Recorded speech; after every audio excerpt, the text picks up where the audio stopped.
नमस्कार, आप देख रहे हैं एनएमएफ न्यूज। आपके साथ मैं हूं नम्रता चौधरी। चर्चा करने जा रहे हैं योगी आदित्यनाथ को लेकर, क्योंकि तमाम ऐसे पत्रकार हैं, तमाम ऐसे राजनीतिक विश्लेषक हैं जो अब सीधे सीधे कह रहे हैं कि योगी को हटाने की साजिश हो रही है, योगी को हटाने की प्लानिंग हो रही है यूपी से। और सबसे बड़ा सवाल तो ये उठता है कि अगर हटाए जाने की प्लानिंग भी हो रही है, अमित शाह के साथ योगी की कोई लड़ाई भी है, तो 2027 का चुनाव किसके दम पर होगा, किसे मुख्यमंत्री बनाया जाएगा? जैसे ये चर्चा हम आपके सामने कल भी लेकर आए थे, मेरे सहयोगी पंकज प्रसून मेरे साथ जुड़े हुए हैं।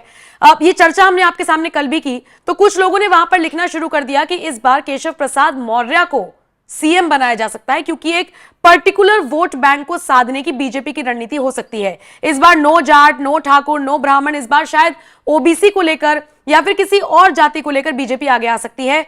अब इन कमेंट्स सेक्शन में जो कमेंट्स आए, इनमें कितनी सच्चाई है या फिर इन पर चर्चा की जा सकती है? पंकज प्रसून, खबर ये मिल रही है कि केशव प्रसाद मौर्य को दिल्ली भी बुलाया गया है, जरा बताइए क्या जानकारी है? देखिए नम्रता, सबसे पहले एक शीतल प्रसाद हैं, पत्रकार है, वरिष्ठ पत्रकार। उन्होंने ये कहा कि योगी आदित्यनाथ को हटाया जा सकता है।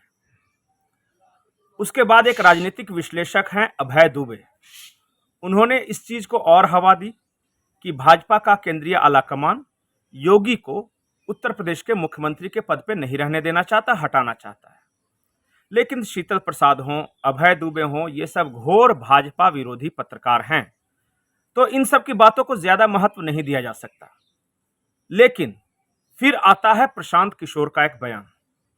प्रशांत किशोर जानते हैं, वो चुनाव लड़वाते भी रहे हैं और कई लोग आरोप लगाते रहे कि वो इस पार्टी के करीबी हैं, इस पार्टी के करीबी, लेकिन बिल्कुल प्रोफेशनल है वो।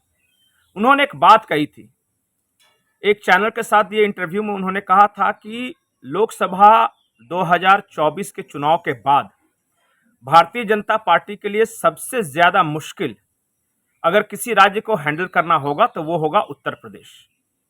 उस वक्त पत्रकार ने पूछा भी था कि मुश्किल क्यों होगा, तो उन्होंने कहा अभी मैं नहीं बताऊंगा, लेकिन उत्तर प्रदेश को हैंडल करना बीजेपी और राष्ट्रीय स्वयंसेवक संघ के लिए सबसे बड़ा चैलेंज होगा।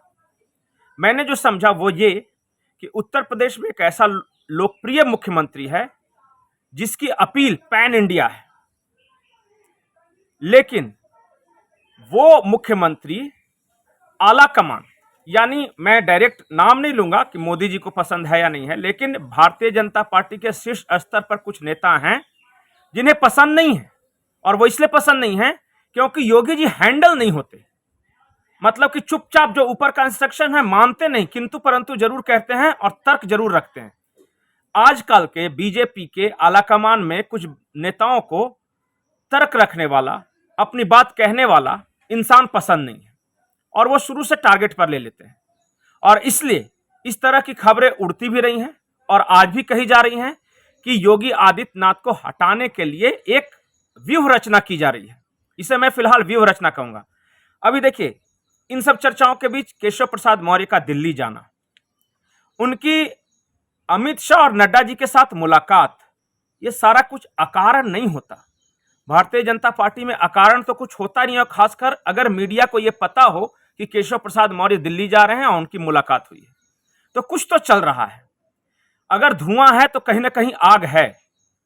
अगर यह खबर सही है कि शीर्ष स्तर के कुछ लोग योगी आदित्यनाथ को हटाना चाहते हैं या इवन कमजोर करना चाहते हैं, तो ये भारतीय जनता पार्टी के लिए बहुत दुखद खबर होगी, क्योंकि भारतीय जनता पार्टी का कैडर, कार्यकर्ता योगी आदित्यनाथ पे जान छिड़कता है।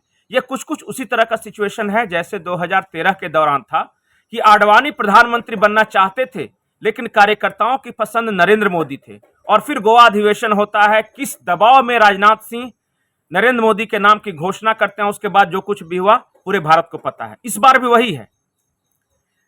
कुछ लोग प्रधानमंत्री बनना चाहते हैं, वो आलाकमान शीर्ष नेतृत्व पर बैठे हुए हैं, लेकिन कार्यकर्ताओं की पसंद, जनता की पसंद योगी आदित्यनाथ है।